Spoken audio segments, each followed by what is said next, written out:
Komið sæl og verið velkomin í lífið á Hringbraut. Hér eftir hálftíma eða svo verðum við með örlögin. Þar ætlar Sigríður Ester Birgisdóttir að segja okkur örlagasögu sína, en hún hefur bæði mist manninn sinn og son sem svipti sig lífi. Mikil örlög þar á ferð.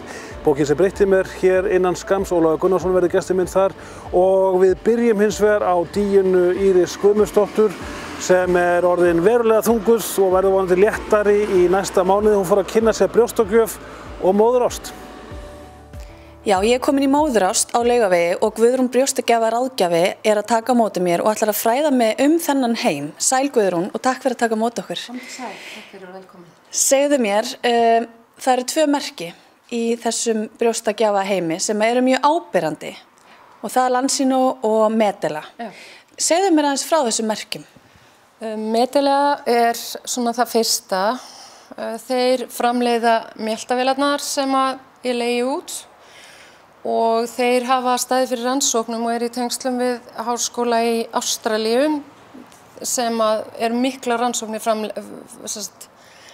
miklar rannsóknir gerðar á brjóstagjöf og mjólkurframleiðslu, og þetta er svona leiðandi merki í því að tengja framleiðsluna rannsóknum. Þeir eru fyrst og fremst að framleiða brjóstadælur og brjóstagjafa hjálpartæki og því fylgir auðvitað ílát og þess háttar, meðal annars kalmapelin sem græja sem alveg einstök vegna þess að barnið verður að drekka af þeim pela eins og af brjóstinu. Já, ok. Og talandi Lansino, þá Lansino mjög vandað og gott merki sem hefur farið svona öðrum megin frá. Þeir byrja í þessu einstaka brjóstakremi sem svo græðandi og gott og hafa svo fært sig yfir í góðar lekahlífar og svona með seinni árunum líka vandaða brjóstadælur. Þannig að þetta eru 2 merki sem eru með sömu vörur, en eins og þú segir það eru margar rannsóknir að baki hjá Medela en ekki hjá Lansino. Það er svona öðruvísi. Það er öðruvísi. En það er líka þá, þeir hafa til dæmis talandi rannsóknir, þá brjóstakremið einstakt að því leyti að það er svo hreint og það náttúrulega skiptir miklu máli. En hvers vegna þá Medela brjóstakremið ekki? Hver er munurinn á þessu? Lansino hefur bara náð lengra með sína vöru í því, eins og kannski má segja sumu-leyti með Medela og brjóstadælurnar eða pelan. Já.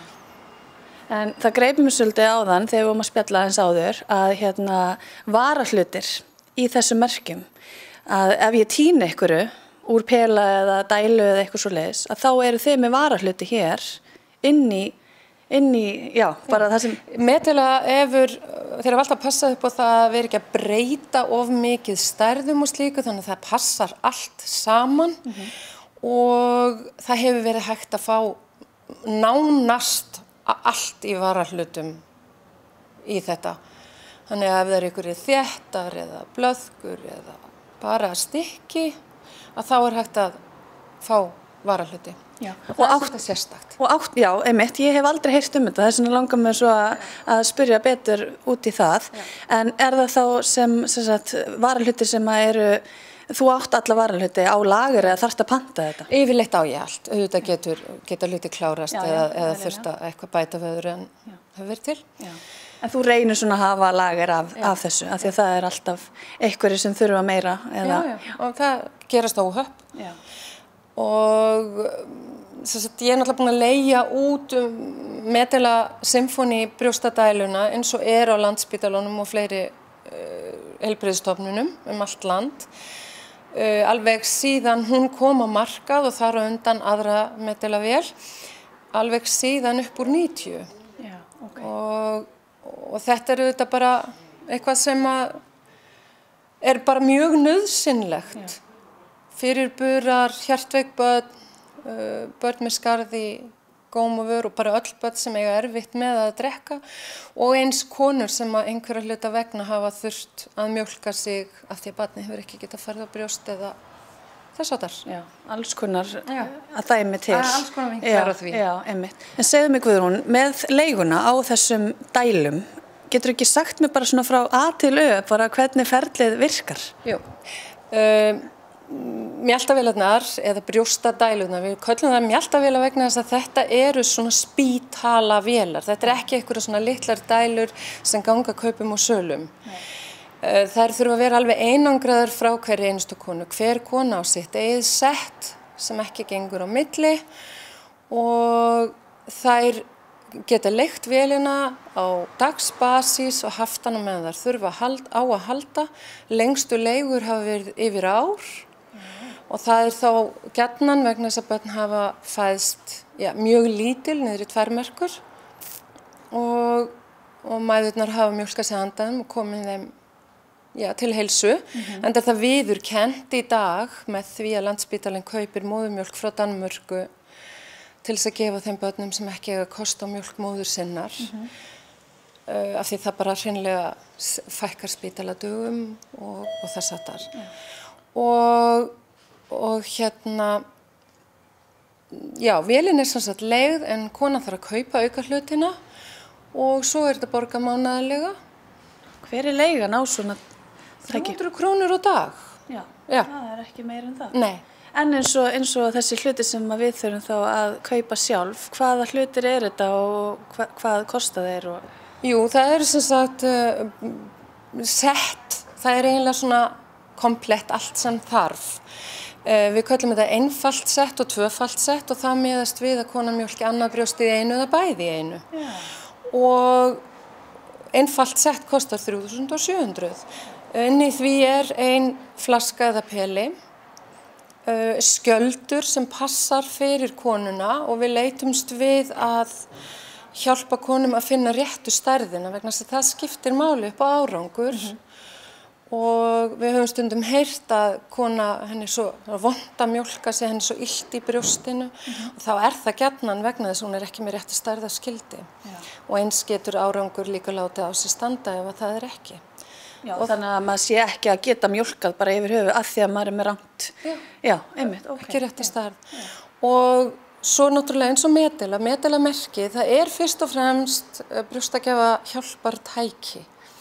Það bæði til þess að græða sár, hlífa vörtum, skemmtileg græja sem kallast mjólkursafnari sem hægt að skella á brjóstið á meðan að verið að gefa annað brjóstið, þá lekur gjarnan hún hinn og þá þetta að safna þeirri mjólk og eiga hana til seinni tíma. Og svona ýmislegt þess háttar.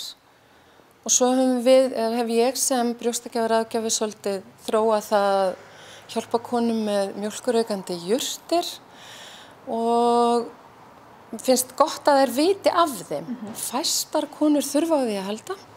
En það voða leiðilegt að frétta ekki af því fyrir seinna. Já, einmitt, nákvæmlega.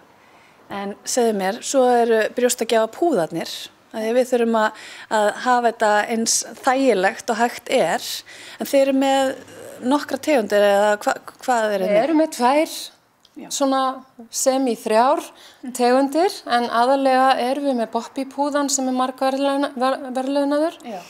Og svo erum við náttúrulega með meðgöngupúða líka og býður líka upp á svona púða með kúlufyllingu. Já. Eru þið með áfyllingar hér? Nei, þeir eru ekki, það bara á einhverjum öðrum stað. En Bobbi, af því að nú hef ég ekki heyrt það merki áður. En margverðlaunað, eins og þú segir, 8-9 ár í röð, eins og þú sagði mér hérna áðan. En hvað hefur það svona umfram hinn merkin? Hann bara reglulega góður, hann lítill og nettur. Og þéttur og heldur vel við, hann leggst vel mitti mömmunar. Hann líka fínn upp á það að gera þegar barnið fer að sitja. Já, upp á stíðan í bakinu. Og eins líka þegar þetta setja barnið á magan á gólfið og upp á púðan þannig að það styrkir sig. En viljum við hafa brjóstagjafapúðana svona harða eða viljum við hafa þá, hvað svona best? Það kannski mismunandi, bara eftir. Já, við erum náttúrulega misstórar og þess vegna henta ekki sömu púðarnir öllum. Og það ágætt að hafa það á bak við eyrað. Svo náttúrulega var þetta líka, stundum heyri ég það frá ömmum og svona hvað þetta var nú ekki til þegar ég var ung. En það bara því meiri þægindi, því minni hætta og svona alls konar brjósta áverkum, að vera bara með góða, rétta ásetningu og hafa bara góðan púða. Þannig að maður sé ekki að verða hokin í herðunum við þetta og halla sér fram og svona. Og fá vöðvabólguna frægu. En svo það líka gjafahaldarar sem við þurfum aðeins að koma inn á. En þið bjóðu upp á gjafahaldara og eru með þá í ýmsum stærðum, eða ekki? Jú, alveg bara frá minnstu gerð og upp í skálastærð K. Já. Og það eitthvað sem að vantaði verulega. Já. Og svo náttúrulega með það eins og annað, það mismunandi snið. Mismunandi konur þurfa mismunandi snið, þannig að það margar tegundir til. Já. En nú erum við búin að fara svona yfir það helsta, það ekki Guðrún, það eru bæði merkin og brjóstagjafapúðarnir og haldararnir, en svo tók ég eftir í einum klefanum Lazy Boy stóll. Og það framundan verkefni hjá þér, ekki satt, að koma fyrir svona hotni fyrir mæður sem koma í verslunina Móðurást og þurfa jafnvel að gefa börnunum sínum brjóst þegar þær eru staddar í búðinni og þá ætlar þú að vera með eitthvað kósí fyrir okkur, eða ekki? Jú. Ég ætla að vera að koma mér upp aðstöðu þar sem ég get þá líka boðið upp á brjóstakjafaráðgjöfina, ekki bara yfir afgreiðsluborðið eins og það hefur verið.